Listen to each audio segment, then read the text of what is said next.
madame sans opinion, celle qui dit oui, celle qui dit non, celle qui dit oui et non. En cette semaine un peu spéciale de deuil national anglais, vous vous demandez sûrement si je suis pour ou contre la mort de la reine Elisabeth II, et je vais vous répondre.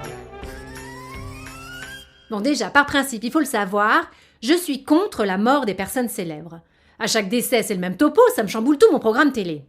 Et jeudi dernier, bien entendu, ça n'a pas raté, ces petits salopards d'M6 m'ont carrément déprogrammé Cauchemar en cuisine.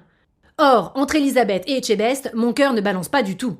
La reine-mère avait peut-être une main de fer, mais le roi des fourneaux a des gants de boxe. Et je suis désolée, mais je ne connais pas grand-chose de plus jouissif que de le voir distribuer des mandales verbales à tous les cuistots ratés de l'Hexagone.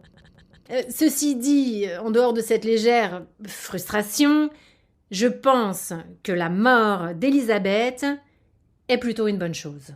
Non, depuis le temps que je voulais renouveler mon service AT, je me dis qu'étant donné la situation, il y a quand même de grandes chances pour que l'Office du tourisme britannique sorte une édition spéciale. Qu'est-ce que vous en pensez ?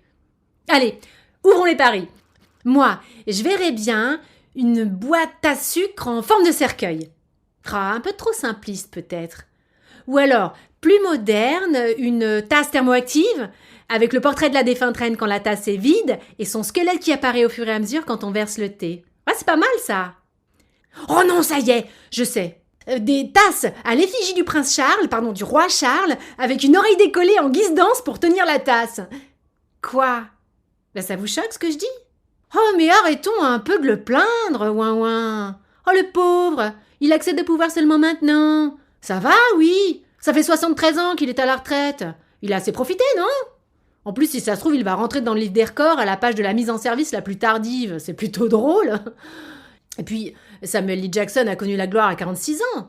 Louis de Funès à 50, Morgan Freeman à 52, Valérie Damido à 63, 62. Non, moi, à sa place, je serais fière d'avoir fait la nique à tout ce monde-là. Cerise sur le pudding, le type est en train de devenir influenceur malgré lui à 70 piges passées. Si c'est pas horriblement génial. Grâce à lui, la moitié de la planète est en train de repasser ses lacets, de transporter sa cuvette de chiottes, qui à son travail, qui en week-end, qui en vacances. Et poseur de dentifrice sur brosse à dents royale n'est plus seulement un métier de participant au Camoulox, mais un véritable métier. Bon, après, c'est vrai, je vous l'accorde, il a mal calculé son achat en viager. Mais bon, c'est le jeu, après tout. Non, vous voyez, moi si je devais allumer un cierge pour quelqu'un, ce serait plus pour ce pauvre André-François Raffray, qui avait acheté en viager l'appartement de Jeanne Calment et qui a claqué 2 ans avant elle, mais certainement pas pour Charles. Encore moins pour l'ex-proprio de Buckingham. Quoique, je changerais peut-être mon fusil d'épaule si l'Office du tourisme nous pond des jolies bougeoirs.